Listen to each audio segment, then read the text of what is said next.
Hi viewers, இன்னைக்கு நம்ம தண்டல் படத்துடைய ரிவ்யூ தான் வந்து பார்க்க போறோம். இந்த தண்டல் படத்துடைய ஸ்டோரி வந்து என்னன்னு வந்து பார்த்தோம்னா, நாகச்சைத்தன்யா வந்து ஒரு மீனவரா வந்து இருக்காரு. அவங்க ஊர்ல வந்து பார்த்தீங்கன்னா மீன் பிடிக்காம குஜராத்ல பார்த்தீங்கன்னா ஒரு ஸ்டேட்டுக்கு கீழ வந்து வேலை செய்றாரு. அவரோட ஒர்க் வந்து எப்படி இருக்கும்னா, வருஷத்துல பார்த்தீங்கன்னா 9 மாசம் வந்து பார்த்தீங்கன்னா கடல்ல தான் வந்து இருப்பார் மீன் பிடிச்சிட்டு. 3 மாசம் மட்டும் தான் பார்த்தீங்கன்னா வந்து ஊர்ல வந்து இருப்பார் வீட்ல.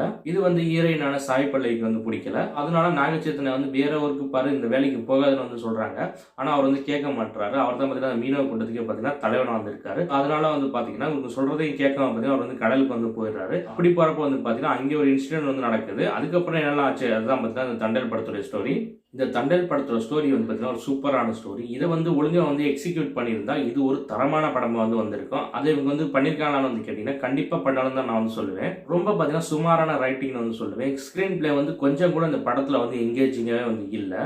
ஒரு படத்துக்கு மெயினே வந்து பார்த்தீங்கன்னா ஸ்கிரீன் பிளே தான். அதையே பார்த்தீங்கன்னா வந்து சரியா வந்து பண்ணல. படத்துல இருக்க எல்லா சீன்ஸுமே பார்த்தீங்கன்னா ரொம்ப வந்து ஆர்டிஃபிஷியலாக வந்து இருக்கு. எந்த இடத்துலையும் பார்த்தீங்கன்னா படம் வந்து நம்மளோட வந்து கனெக்ட் ஆகவே வந்து இல்லை. ஃபர்ஸ்ட் ஹாஃப் ஃபுல்லாக வந்து பார்த்தீங்கன்னா படம் வந்து லவ்வாக தான் வந்து போகுது. செகண்ட் ஹாஃப் வந்து பார்த்தீங்கன்னா எமோஷனலாக வந்து போகுது. படத்தில் ஃபர்ஸ்ட் ஹாஃப்ல வர லவ் சீன்ஸும் ஒர்க் ஆகல. செகண்ட் ஹாஃப்ல வர எமோஷனல் சீன்ஸ் பார்த்தீங்கன்னா சுத்தமாக வந்து கரெக்டே வந்து ஆகல. டெக்னிக்கலாக வந்து பார்த்தோம்னா அந்த படம் வந்து பிரில்லியண்டாக வந்து இருக்கணும்னு சொல்லணும். சினிமாட்டோகிராஃபியாக இருக்கட்டும், தேவி ஸ்ரீ பிரசாத்தோட மியூசிக்காக இருக்கட்டும், ஆர்ட் ஒர்க்ஸாக இருக்கட்டும், எல்லாமே பார்த்தீங்கன்னா அந்த படத்தை வந்து சூப்பராக வந்து இருந்துச்சு. ஆனால் இது எல்லாமே ஒரு படத்துக்கு சரியாக வந்து அமைஞ்சாலும் ரைட்டிங் மட்டும் வீக்காக இருந்துச்சு, அந்த படம் வந்து ஓடாது. ஸோ அதுதான் மாதிரி அந்த தண்டல் படத்துக்கு வந்து நடந்திருக்கு.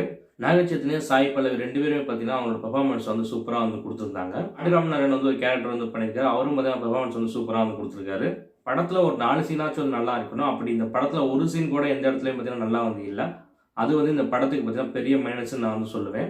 இந்த படம் பார்க்குறப்ப மரியான் தான் பார்த்தீங்கன்னா ஞாபகம் வந்து வருது. ஆனால் மரியான் அளவுக்கு கூட பார்த்தீங்கன்னா இந்த படம் வந்து இல்லை. இந்த படத்துக்கு என்னோட ரேட்டிங் வந்து 5க்கு 2. இந்த தண்டல் ஒரு ஆவரேஜ் எமோஷனல் ட்ராமா.